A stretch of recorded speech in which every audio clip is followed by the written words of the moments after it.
Sud Radio, Le grand référendum. Philippe David. Comme Podemos et Ciudadanos, de nouveaux partis peuvent-ils percer aussi en France ? Telle est la troisième question du grand référendum du jour, question que de nombreux Français doivent se poser en voyant les résultats des élections législatives de dimanche en Espagne. En effet, l'Espagne où le bipartisme était la règle, si on accepte les partis régionalistes catalans ou basques, est en effet passé le week-end dernier au quadripartisme, sans passer par la case tripartisme, ce même tripartisme qui est aujourd'hui une réalité en France. Outre le Parti populaire, équivalent des Républicains en France, et le PSOE, le Parti socialiste ouvrier espagnol, sont en effet entrés au Parlement 69 élus de Podemos. Nous pouvons, en version française, qu'on pourrait assimiler au parti de gauche en France, et 40 élus de Ciudadanos, citoyens en version française, qu'on pourrait comparer à l'UDI ou au Modem ou au Parti libéral-démocrate de ce côté-ci des Pyrénées. Le Congrès des députés, l'équivalent de l'Assemblée nationale, comptant 350 députés, c'est près du tiers de cette chambre qui est désormais composée de partis qui n'y étaient pas représentés ou presque il y a encore quelques jours. Alors, pourquoi de nouveaux partis n'émergent-ils pas en France ? Du fait de leur positionnement politique, nous tenterons la comparaison avec le parti de gauche et le Modem et nous essaierons de savoir pourquoi des partis peu ou prou similaires ont réussi en Espagne alors qu'ils échouent régulièrement en France. Est-ce un problème de leader ? Est-ce un problème de positionnement, de lisibilité ? Est-ce un problème de nouveauté ? Contrairement au Modem et au parti de gauche, Podemos et Ciudadanos sont des partis nouveaux, avec à leur tête des hommes nouveaux. Est-ce le mode de scrutin qui en France interdit cette émergence de nouveaux partis ? Le scrutin majoritaire en France interdit en effet toute arrivée en force d'un nouveau parti, le Front National, bien qu'aujourd'hui premier parti de France n'ayant que 2 députés. Toutes ces raisons et plein d'autres qui apparaîtront au cours du débat, nous allons en discuter avec Marielle de Sarnez, vice-présidente du Modem et députée européen, et Danielle Simonet, coordinatrice du Parti de gauche et conseillère de Paris. Vous pouvez bien évidemment voter sur sudradio.fr et appeler au 0826 300 300 où la 12 voix de Claire se fera un plaisir de vous faire passer à l'antenne. Philippe David. Le grand référendum. Sud Radio. Comme Podemos et Ciudadanos, de nouveaux partis peuvent-ils percer aussi en France ? Nous allons nous poser cette question avec Marielle de Sarnez, vice-présidente du Modem et députée européen, et Danielle Simonet, coordinatrice du Parti de gauche et conseillère de Paris. Mesdames, bonjour. Bonjour. Alors, je pense toutes les deux en observatrices avisées de la politique que vous avez suivi les résultats des élections en Espagne. Marielle de Sarnez, qu'est-ce que ça vous inspire ? Écoutez, on voit une chose en tous les cas, c'est qu'il y a un réel besoin de pluralisme, il y a un besoin que des identités s'affirment, s'assument, s'expriment. Il y a une fatigue, on va dire, par rapport aux 2 grands partis classiques espagnols, le parti de droite et le parti de gauche. Le PP et le PSOE. Oh, exactement. Situation assez similaire au fond avec la France, fatigue vis-à-vis des 2 grands partis, et assez similaire avec une grande partie de l'Europe. On voit bien que le bipartisme qui est imposé, par exemple en France, depuis des décennies et des décennies, en particulier par nos institutions. Pas des décennies, parce qu'avant, on a été longtemps au quadripartisme, à l'époque où il y avait le RPR, l'UDF, le PS, le PC. Ça date de l'arrivée de l'UMP au début des années 2000. C'était une bipolarisation. Alors, il y a eu une partie unique, c'est vrai, là vous allez vraiment dans le détail du détail. C'est vrai qu'avant, ça marchait sur 2 jambes, aujourd'hui, ça marche sur une jambe. Donc, ça marche déjà donc, ça marche moins bien sur une jambe. Exactement. Ça marche beaucoup moins bien et on le voit tous les jours parce que les gens ne savent plus où ils sont et on a besoin d'affirmer des identités et on a besoin d'affirmer des différences. Mais juste, ce que je voulais vous dire, c'est qu'on a des institutions quand même en France qui favorisent le bipartisme. C'est-à-dire que vous pouvez avoir 2 partis à droite et au centre, 2 partis à gauche et ils sont obligés de s'entendre pour les élections législatives, vous le savez bien. Les gens ne sont députés, même si on prend les Verts qui sont au fond un vrai courant politique, même peu importe si on est d'accord ou pas d'accord. Ils ne visent que sous assistance respiratoire. Ils sont obligés de s'allier avec le puissant de leur camp. Ils vivent sous assistance respiratoire du PS. Exactement. Exactement. Tout ça n'est pas sain, tout ça n'est pas bon pour la démocratie, tout ça crée de la désespérance, tout ça crée du désespoir, tout ça crée du mécontentement. Et je pense on aurait bien fait de s'inspirer que la classe politique française, en particulier les 2 grands partis, ou partis dominants, on va dire, parce qu'aujourd'hui, grands, non, ils sont même plutôt derrière l'extrême et le Front National. Mais que ces 2 partis-là classiques s'inspire de ça et que nos institutions évoluent enfin. Voilà ce que j'aurais à dire rapidement, mais on va y revenir. Alors Daniel Simonet, vous avez entendu Marielle de Sarnez. Vous pouvez répondre également à ce qu'a dit Marielle de Sarnez, mais vous, le résultat des élections de dimanche en Espagne, qu'est-ce que ça vous inspire ? D'abord, c'est une belle joie, c'est un énorme espoir. Nous suivons et nous soutenons Podemos depuis ses débuts. Podemos est vraiment la démonstration qu'il y a une alternative possible si on s'implique sur une mise en mouvement citoyenne. Alors cette mise en mouvement citoyenne, elle a été possible en Espagne parce que on a donc des responsables politiques qui ont été en capacité de permettre au mouvement des indignés, de permettre aussi à l'ensemble des grèves générales, de permettre aux mobilisations citoyennes, notamment contre les expulsions locatives, de prendre confiance en elles-mêmes sur leur propre capacité à être un débouché politique. Podemos, ça veut dire nous pouvons. Et c'est donc considéré que nos dirigeants nous trahissent, nous trompent. On est dans un système oligarchique où finalement il y a une collusion d'intérêts entre une classe politique dominante, la classe économique et la classe médiatique. Il faut renverser tout ça et que le peuple reprenne en main son pouvoir. Donc c'est ce mouvement-là, Podemos, qui permet maintenant de pouvoir se dire il y a une alternative possible. Et ce mouvement il est monté en même temps que les partis socialistes européens et la social-démocratie et donc le PSOE étaient eux dans une mutation qui était une acceptation totale des politiques libérales imposées par l'Union européenne. Et finalement, les gens sentaient que vous votiez la droite classique ou le PS, c'est-à-dire pour les gens la gauche, eh bien, c'était les mêmes politiques. Et donc, il fallait envoyer aller tout ça et reconstruire une mobilisation sur un axe d'opposition entre le peuple qui va défendre ses intérêts ou face à l'oligarchie qui défend ceux de sa petite caste. Alors, mesdames, j'ai retenu une phrase de chacune d'entre vous pour analyser les élections espagnoles. Marielle de Sarnez a parlé de besoin de pluralisme. Daniel Simonet, vous êtes d'accord sur ce point avec Marielle de Sarnez ? Je peux ajouter, c'est Marielle qui parle, je peux ajouter qu'il y a le succès de Podemos, mais qu'il y a aussi le succès d'un parti qui s'appelle Ciudadanos. Qui veut dire citoyen, je fais la traduction. Exactement, bravo, magnifique, qui est un parti du centre. Et c'était très difficile pour le centre d'émerger en Espagne, coincé dans ce bipartisme. Et c'est aussi là un grand succès démocratique que je suis heureuse de saluer. Voilà. Alors, attendez, je termine avec Marielle de Sarnez. Daniel Simonet a parlé de belle joie et d'énorme espoir. Vous êtes d'accord avec elle ? Écoutez, moi, je suis un peu embêtée parce que j'aime beaucoup Danielle Simonet. Je la croise, je la vois et nous travaillons ensemble au Conseil de Paris. Je trouve qu'elle exprime quelque chose qui est toujours fort, mais je suis en désaccord avec elle sur l'analyse. Si vous voulez, donc je vais le dire. Je pense quand elle dit Podemos c'est formidable, ça montre qu'il y a une alternative possible. C'est exactement comme Syriza en Grèce. Syriza en Grèce, on avait exactement le même discours. Vous voyez bien, il y a une alternative possible. On peut faire autre chose que d'avoir des budgets en équilibre. On peut faire autre chose que la rigueur et que... je crois qu'on peut faire les choses différemment et plus intelligemment. Mais qu'est-ce qui s'est passé avec Syriza ? Il est rentré exactement dans le cadre au bout de plusieurs mois et il a, au fond, cédé aux demandes qui lui ont été exprimées par les Européens. Donc, il faut faire attention de pas dire, on vit pas dans un monde imaginaire, on vit dans un monde dans lequel on est obligé de faire avec ce qui se passe aussi. Donc, ne laissons pas croire qu'il y a tout d'un coup, avec une baguette magique, on peut régler tous les problèmes.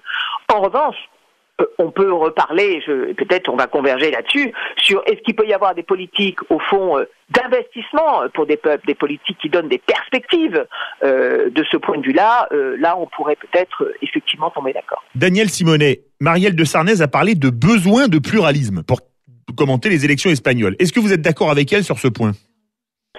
Mais écoutez, besoin de pluralisme, c'est pas parce qu'il y aurait une diversité d'offres comme si vous étiez dans un supermarché que le problème est résolu. La vraie question, c'est est-ce qu'il y a de la confrontation et du débat et est-ce qu'il y a la possibilité pour que le peuple puisse porter des réponses qui correspondent à l'intérêt général. Je veux dire, la question de fond, c'est celle-là. Et pour revenir aux propos de Madame Marielle de Sarnez, que vous connaissez bien. Exactement, puisque oui, nous sommes tous les deux au Conseil de Paris et nous ne défendons pas les mêmes analyses politiques. C'est ce qui m'avait semblé comprendre. Tout à fait, mais nous respectons l'une comme l'autre parce que moi j'apprécie exactement ceux qui assument qui assume de porter la confrontation des idées et qui pense qu'en République, cette tâche-là, elle est noble, d'assumer le débat d'idées, parce que derrière le débat d'idées, eh bien, il y a un intérêt général qu'on essaye de traduire. La question de fond qui nous est posée aujourd'hui, c'est: est-ce qu'il y a une seule politique possible? L'Union européenne veut nous imposer l'idéologie libérale comme s'il n'y avait qu'une seule politique possible. C'est-à-dire, il faut respecter la règle des 3% de déficit public et donc il faut réduire les dépenses publiques, mener des politiques d'austérité et transférer au privé un grand nombre de tâches au mépris des urgences sociales et écologiques. C'est ça la nasse dans laquelle on nous met. Donc le problème, c'est pas d'avoir une diversité d'offres qui reste dans cette nasse-là. C'est est-ce qu'il y a une soumission à ça ou est-ce qu'il y a une autre orientation qui peut être possible? Et c'est vrai que Podemos, comme Syriza, est confronté à la réalité de l'exercice du pouvoir. Quand vous êtes face à la Troïka, à l'Union européenne, à l'Eurogroupe, qui décrète un coup d'État financier, parce que c'est ce qui s'est passé en Grèce, il y a eu un coup d'État financier, et ils ont sommé avec un pistolet sur la tempe d'Alexis Tsipras, vous vous soumettez à renoncer à votre programme pour lequel le peuple vous a élu, ou bien on vous met en dehors de la zone euro dans les pires conditions économiques. Et hélas, par manque certainement de solidarité internationale et par manque d'anticipation de ce chantage-là scandaleux, au mépris de la souveraineté du peuple, ce qui est de la démocratie, eh bien, Alexis Tsipras, du coup, a été obligé de s'est trouvé dans une situation de capitulation. Donc la vraie question, et c'est pour ça qu'au niveau du parti de gauche, nous sommes pour la mise en place d'un sommet internationaliste du plan B qui va avoir lieu le 20 septembre pour justement, avec des économistes, avec des intellectuels et avec des leaders de la gauche européenne et citoyenne alternative, nous sommes en train de réfléchir quelle est l'alternative pour ne pas subir ces coups d'État financiers et restaurer la souveraineté des peuples en Europe. Alors, à toutes les deux, je vais vous poser une question quand même qui me turlupine, comme on dit. On a vu les succès de Podemos et Ciudadanos en Espagne. En 2002, François Bayrou avait en 2002, oui, c'était ça. François Bayrou avait atteint 18%. 2007, pardon. François Bayrou avait atteint 18% à l'élection présidentielle, ce qui était un score remarquable. Si je compare François Bayrou à Ciudadanos, vous le prenez pas mal, Marielle de Sarnez? Non, les gens de chez Ciudadanos sont voilà des gens avec qui on travaille, ils sont des gens très bien. Alors, pourquoi, alors qu'il y a quand même un rejet massif de la classe politique en France, l'abstention est là pour le prouver, le vote protestataire, comme on dit, même si je n'aime pas trop le mot, est là pour le prouver, comment est-ce que vous expliquez que le MoDem ne soit pas arrivé à rester à ce niveau, voire à monter? D'abord, vous ne pouvez pas comparer un parti politique avec une élection présidentielle. Ensuite, vous savez bien que le centre en France, malheureusement, il est, comment on va dire, découpé, quoi. Il est dans plusieurs endroits. Oui, entre l'UDI, le MoDem. Quand Chirac a créé, non, pas ça. Quand Chirac a créé l'UMP, qu'est-ce qu'il a fait? Il a pris tous les parlementaires de l'UDF et il a dit venez, je crée un parti unique de la droite et du centre. Vous vous souvenez, c'était en 2002. C'était en 2002. C'est pour ça que ma langue a fourché. À l'époque, il fait 80% à la présidentielle. 82. Au lieu de faire une politique large, au fond consensuelle, et de faire bouger enfin les lignes, de donner des convergences entre des gens qui peuvent être du centre, de droite, républicaine éclairée, de gauche, réformiste, que ces gens-là au moins puissent sur quelques objectifs travailler ensemble. Il a dit non, je fais pas du tout ça. Non, je vais faire un parti unique de la droite et du centre. Donc il a pris, tous les parlementaires du centre. C'est ça l'explosion du centre. Avant de donner la parole à Daniel Simonet, vous nous dites qu'en clair, pour vous, le péché originel, pour qu'il n'y ait pas de nouveau parti qui émerge, c'est la création de l'UMP. Oui. Je vous dis exactement ça, et je vous dis que la création de l'UMP était, à mon sens, mal inspirée. Parce que ça répondait pas au défi historique de 2002, où franchement, Chirac aurait dû faire autrement avec le score qui était le sien, les voix qui avaient voté pour lui, et les gens qui avaient voté pour lui. Ça, c'est la première chose. Il y a un moment où il faut se comporter de façon, plus rassembleur. La deuxième chose, c'est que, évidemment, ça a désorganisé le centre et affaibli le centre. Il n'empêche qu'avec François Bayrou, heureusement qu'on est là et qu'on essaye de tenir bon pour reconstituer ça. Et troisièmement, ça a eu un autre impact. C'est-à-dire que comme le RPR s'est, au fond, recentré, on a dit, on pense à peu près tous la même chose à l'UMP, ils ont laissé l'espace ouvert à une extrême droite qui a pu continuer de flamber. C'est pas une des seules raisons, du niveau haut de l'extrême droite. Mais c'est une des raisons dans l'organisation politique de notre pays, c'est que cette organisation politique n'est pas satisfaisante. Et quand Daniel Simonet dit la question, c'est pas le pluralisme, j'essaye de comprendre ce qu'elle dit, parce que c'est toujours important d'essayer de comprendre, mais je suis en désaccord avec elle. Le pluralisme, c'est très important. Si vous avez juste deux grands partis qui disent, au fond, et qui décident de tout, de A à Z de la vie politique française, vous savez bien que vous ne pouvez pas résumer la vie politique française à ces deux grands partis. Et si vous prenez l'Assemblée nationale aujourd'hui, vous avez 90% des parlementaires qui représentent, on va dire, même pas 50% de l'opinion des Français. Il y a quelque chose dans notre système politique français qui dysfonctionne lourdement. On va continuer à en débattre avec vous, Marielle de Sarnez et Daniel Simonet, après une courte pause. Sud Radio, Philippe David, le grand référendum. Comme Podemos et Ciudadanos, de nouveaux partis peuvent-ils percer aussi en France? Nous en débattons ce matin avec Marielle de Sarnez, vice-présidente du Modem et députée européen, et Daniel Simonet, coordinatrice du parti de gauche et conseillère de Paris. Alors, Jean-Marie Bordry, il y a un site web sur Sud Radio où les auditrices et les auditeurs votent, ils téléphonent. On a déjà un premier appel qu'on va prendre dans quelques secondes. Que nous disent les auditrices et les auditeurs de Sud Radio? On a deux femmes politiques avec nous, ça va certainement les intéresser. Eh bien, les auditeurs de Sud Radio qui votent sur sudradio.fr sont plutôt pessimistes en termes de pluralisme, j'entends, puisqu'ils sont 64% à penser que de nouveaux partis ne peuvent pas émerger en France, ils ne peuvent pas percer en France, comme Podemos à la gauche radicale en Espagne et Ciudadanos au centre, en Espagne aussi. Alors, avant de donner la parole à Daniel Simonet, comme on avait fini avec Marielle de Sarnez, on a un premier auditeur qui nous appelle, c'est Baptiste. Baptiste, bonjour. Bonjour Philippe, bonjour à tous, à vos invités. Eh bien écoutez, bienvenue sur l'antenne de Sud Radio, pardon. Marielle de Sarnez et Daniel Simonet vous écoutent comme les auditeurs et comme votre serviteur. Alors écoutez-moi, à votre question, savoir si un des nouveaux partis pourrait émerger, il y aurait beaucoup de choses à dire parce que, bon déjà, on voit que Podemos, à la base, c'est quand même un mouvement qui part de la base et en France, on a pour le moment rien d'équivalent, si vous voulez, à part peut-être dans les mouvements associatifs. Le cas grec, je sais pas, il y a des différences entre l'Espagne et la Grèce, mais oui. Non, moi ce que je voudrais dire, c'était ce qui me frappe après les élections de dimanche en Espagne, c'est que de quoi on parle aujourd'hui.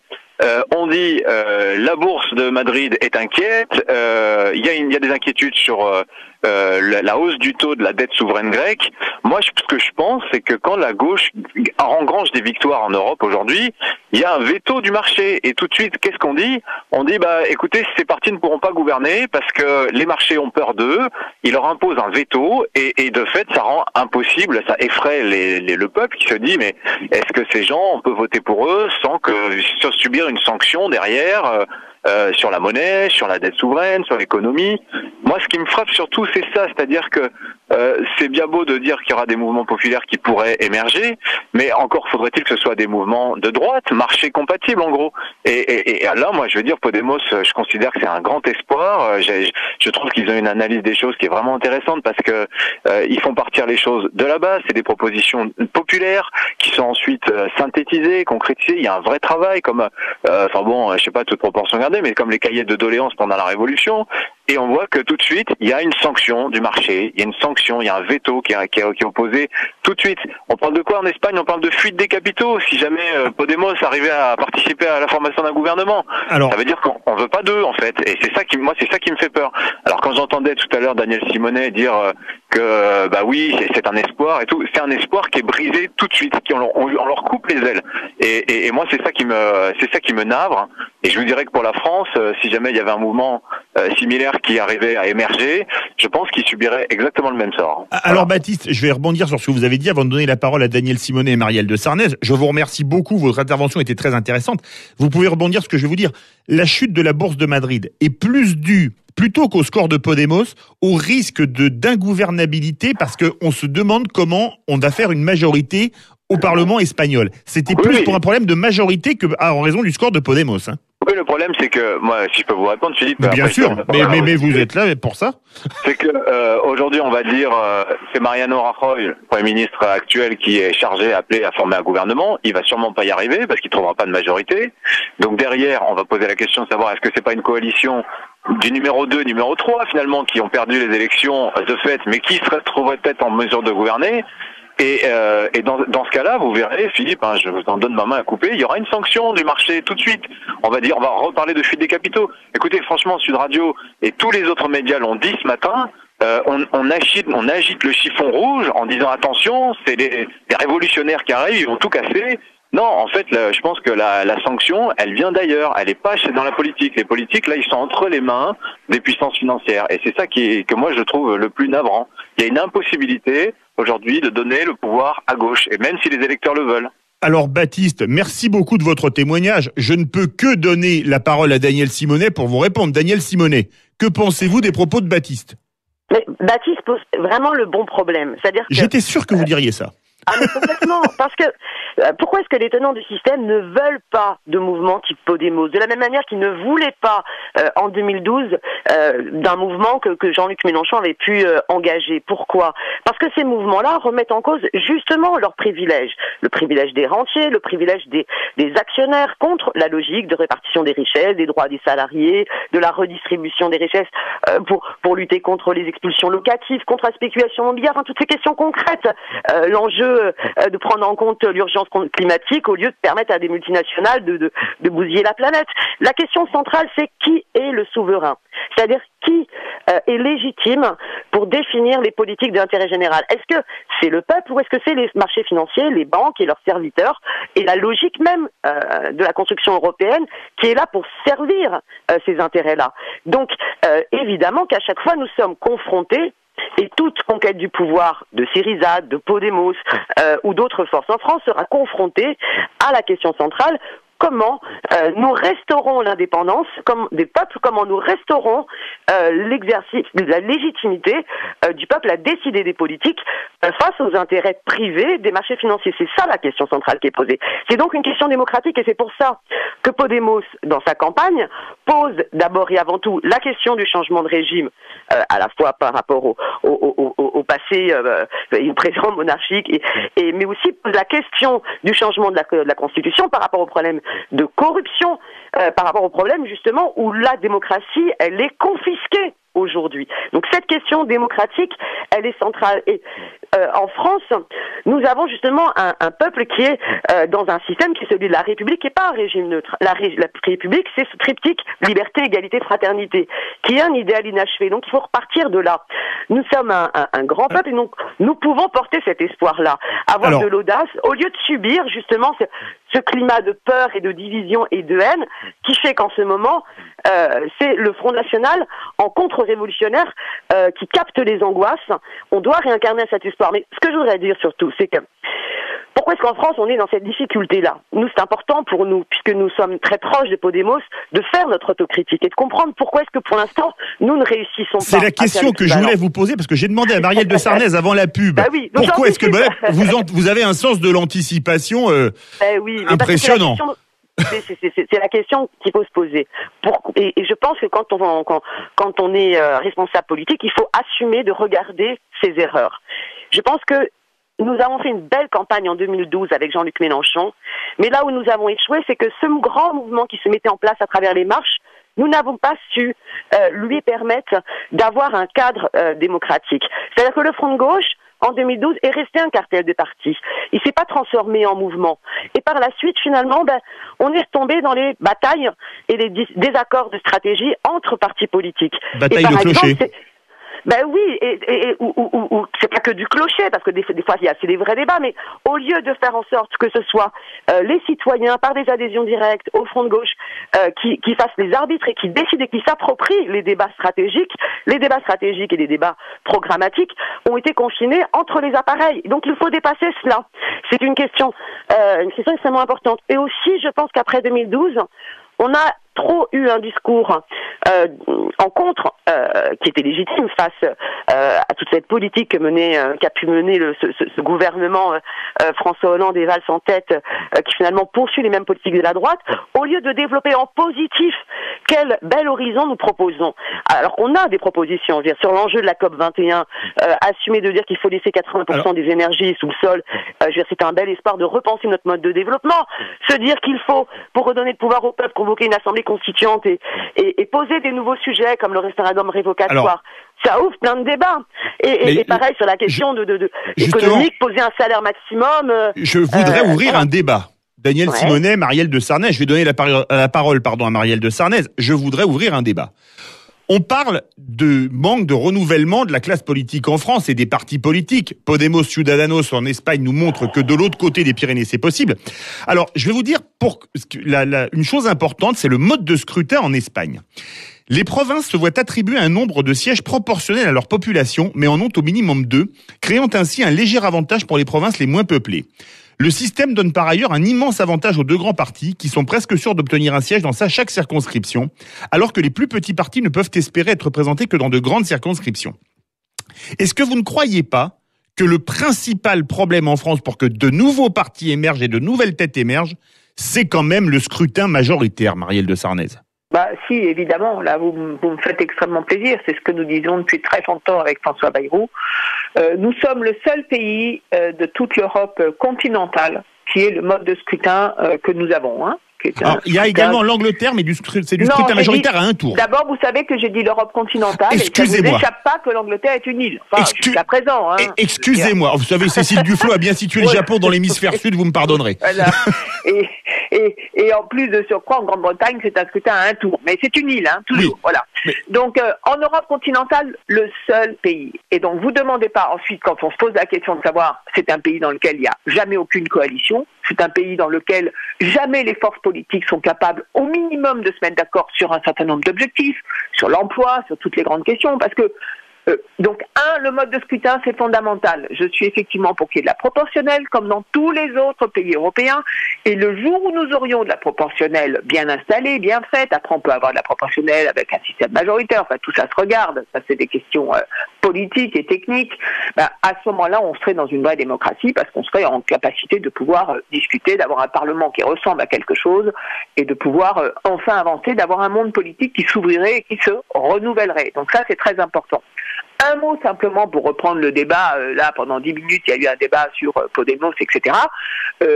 Attention à ce qu'on dit. La question en France comme en Europe, c'est pour les citoyens au fond, c'est que les politiques retrouvent une capacité à agir, que tous ensemble nous retrouvions une capacité à faire, à agir, qu'on sorte d'une sorte d'impuissance publique. En France, comme en Europe, une capacité à agir. Et moi, je vous dis, c'est pas en racontant au fond des choses comme Syriza l'a fait, et en faisant ensuite exactement le contraire, parce que la réalité l'y a obligé, qu'on avancera. C'est en regardant le monde avec les yeux ouverts, mais en décidant de retrouver une capacité à agir et pas à se laisser trimballer et à se laisser faire. Et c'est ça qui compte, et c'est ça qui est très important. On ne pourra pas redresser un pays en creusant des déficits, mais la seule question budgétaire ou comptable n'est pas la réponse à tout. Donc il faut un équilibre de gestion et en même temps, tous les peuples doivent avoir des perspectives de croissance, d'investissement, d'emploi, et c'est à ça aussi qu'il faut s'atteler. Mais pour ça, il faut retrouver une classe politique qui a du courage. La classe politique française, elle manque souvent de courage, qui soit ouverte, qui soit ouverte sur la société civile, pluralisme, qui soit ouverte, qui soit tolérante, qui assume le pluralisme, qui assume le débat d'idées comme dans les autres pays européens et qui décide à ce moment-là d'avancer, mais d'avancer à plusieurs, chacun avec sa propre identité. Mais vous ne croyez pas que, par exemple, sur les grandes questions, effectivement, on pourrait au minimum faire évoluer notre pays. La France, elle a la même monnaie que l'Allemagne, elle est dans la même zone euro que l'Allemagne. Simplement, vous voyez bien que sa capacité industrielle, que sa capacité à créer des emplois, que sa capacité à exporter n'est pas la même que l'Allemagne. Ça veut dire que nous avons des problèmes franco-français, et c'est pas de la faute des autres. Moi, je suis contre la théorie des boucs émissaires, parce que la théorie des boucs émissaires, c'est trop simpliste, c'est trop caricatural, et c'est même dangereux au fond, de monter les uns contre les autres en disant c'est de la faute soit de l'Europe, soit de l'immigré, soit de l'étranger. Je suis contre la théorie des boucs émissaires. Les problèmes français, ils sont français, c'est aux Français de les régler, et pour ça, on a besoin de faire bouger nos institutions, on a besoin d'avoir une vraie révolution démocratique dans le pays. Alors, Marielle de Sarnez, une réponse très courte. Vous êtes contre le scrutin majoritaire? Je suis pas contre, je fais avec puisqu'il existe. Mais je dis qu'il faut de la proportionnelle en France. Vous seriez pour quel type de proportionnel comme ça? Bon, écoutez, moi je serais pour une proportionnelle à l'allemande. L'Allemagne n'a jamais été un pays déstabilisé par ce mode de scrutin. Donc c'est un pays qui se gouverne fort bien. Et pour vous, Daniel Simonet, le problème, il n'est pas aussi en grande partie dû au scrutin majoritaire? Alors, scrutin scrutin majoritaire et pas uniquement. C'est-à-dire, c'est l'ensemble des institutions de cette 5e République qui nous pose un gros problème, parce qu'en fait, cette 5e République, c'est un système de monarchie présidentielle, en fait, hein, et qui finalement fait que quel que soit le vote des citoyens, on se retrouve toujours avec un tripartisme imposé et toujours cette mainmise, en fait, des intérêts privés sur le système. Et c'est pour ça que nous portons l'ambition de la convocation d'une assemblée constituante pour réécrire les règles du jeu. Et c'est pas simplement réécrire les règles du jeu en faveur d'une proportionnelle qui serait vraiment nécessaire, c'est aussi comment, par exemple, on mène aussi le débat sur le fonctionnement des médias. Vous savez, le Conseil national de la résistance posait cette question des médias. Une vraie démocratie ne peut pas se permettre d'avoir des médias qui sont tous dans les mains des grands groupes d'intérêt privés. Mais c'est aussi la question qui se pose des droits des salariés dans l'entreprise. Est-ce que c'est normal que la majeure partie de ceux qui participent à la production des richesses, qui sont les salariés, eh bien, soient soumis à un diktat, en fait, des actionnaires qui vont décider des choix stratégiques dans l'entreprise. Et on voit bien tout le problème des délocalisations, tout le problème des dividendes redistribués aux actionnaires à l'encontre d'une politique de relance par la hausse des salaires pose problème. Et par rapport à ce que disait Madame de Sarnez, où elle laisse entendre qu'on pourrait finalement avoir des débats où on se retrouve tous, où on est tous d'accord, et que finalement il y a des clivages d'âge qui peuvent être dépassés. Moi, j'ai envie qu'on s'arrête 2 secondes sur l'enjeu du réchauffement climatique. On voit bien sur l'enjeu du réchauffement climatique que tant que nos dirigeants seront mains et points liés avec les intérêts des multinationales et dans le dogme de la croissance, où il faut produire toujours plus, n'importe comment, ce sera une catastrophe. Puisque la réduction des émissions de gaz à effet de serre, par exemple, elle implique qu'on laisse 80% de nos énergies carbonées sous terre. C'est-à-dire qu'on assume de ne pas faire du profit au détriment de la planète. Donc là, on est bien face à un intérêt général qui doit s'émanciper et combattre la logique capitaliste productiviste de l'accumulation des profits dans les foyers, un petit groupe. Donc ces questions-là, elles sont importantes. Mais alors, moi, je pense que le peuple, il peut être en capacité, si et ça va être l'enjeu de 2017, de dire est-ce qu'on reprend en main notre destin. Et je pense que c'est cet espoir-là qui nous revient de contribuer, d'insuffler. Une confiance des gens en eux-mêmes. Parce que moi, je le vois sur le terrain. Vous avez plein de luttes citoyennes où les gens se disent, non, il y en a marre que d'autres décident sans nous et contre nous. Et ce qu'il faut maintenant, c'est créer un lien entre toutes ces mobilisations, toutes ces luttes, pour qu'elles puissent prendre corps dans une force sociale collective. Alors, Daniel Simonet, Marielle de Sarnez, merci à toutes les deux pour votre participation. Un petit tour par le site internet de Sud Radio. Jean-Marie Bordry, que disent les auditeurs ? Eh bien, pas d'espoir pour des partis en France comme Podemos ou Ciudadanos. C'est ce que disent nos auditeurs. Les 2 tiers d'entre eux, 67% exactement, pensent que de nouveaux partis ne peuvent pas percer en France, que ce soit à cause du mode de scrutin ou que ce soit à cause des structures en question ou qui pourraient les remplacer. Voilà, c'est pas en France que ça va se passer. Merci beaucoup Jean-Marie. Dans un instant, le forum. On peut aussi avoir un avis différent. Je pense qu'il y a des sujets plus importants. Il faut aussi parler des choses qui vont bien. Qu'on nous donne la parole. Le forum du grand référendum. Et c'est maintenant l'heure du forum avec Kevin Michel et Jean-Marie Bordry et un premier auditeur qui nous appelle. Bonjour Antoine. Oui, bonjour Philippe. Nous vous écoutons. Oui, c'est un coup de cœur pour un film que j'ai vu ce week-end qui s'appelle Suburra. Alors Suburra, c'est un quartier de Rome complètement malfamé et qui fait l'objet d'une spéculation immobilière où se mêle la classe politique, du moins un politicien complètement corrompu, la mafia et même le Vatican.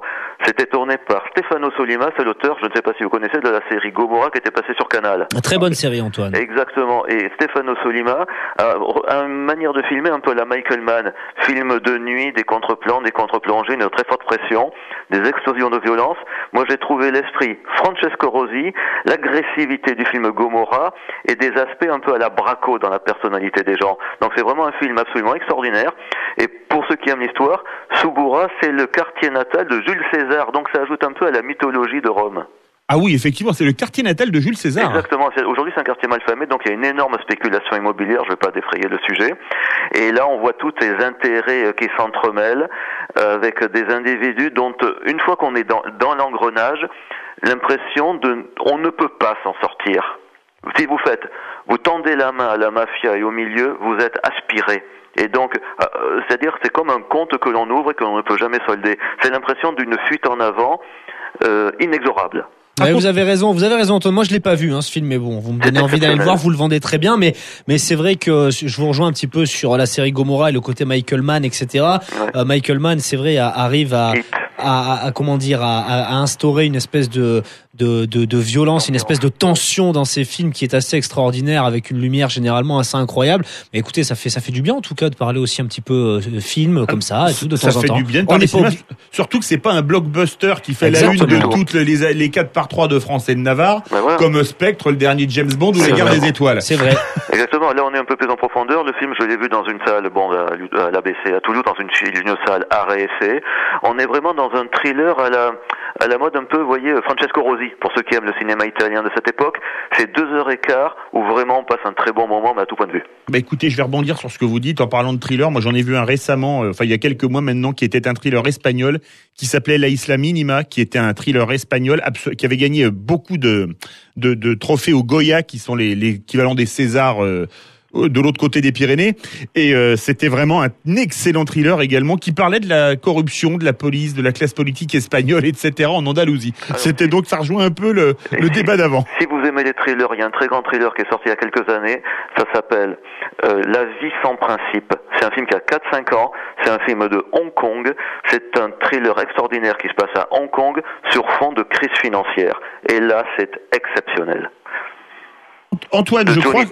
Ah oui, mais je crois que je l'ai vu quand il était sorti, mais il y a quelques années. Antoine, vous avez un autre sujet à nous soumettre ? Alors simplement, dans la rubrique résolution, vous savez que bientôt vous allez mettre en route les grandes résolutions que vous ne tiendrez pas comme moi de toute manière. Comme d'habitude. Les promesses n'engagent que ceux qui les reçoivent. Exactement, c'est Charles de Pasqua. Oui. Voilà, c'est de créer une grande émission de 2 heures, hyper interactive, où on va aborder les grandes résolutions 2016 pour le particulier. Vous avez des crédits, comment les réaménager, quid de mon épargne, quid de mes projets personnels et professionnels. Vraiment, on va rentrer dans une période extrêmement troublée à tout point de vue, juridique, économique, social, politique.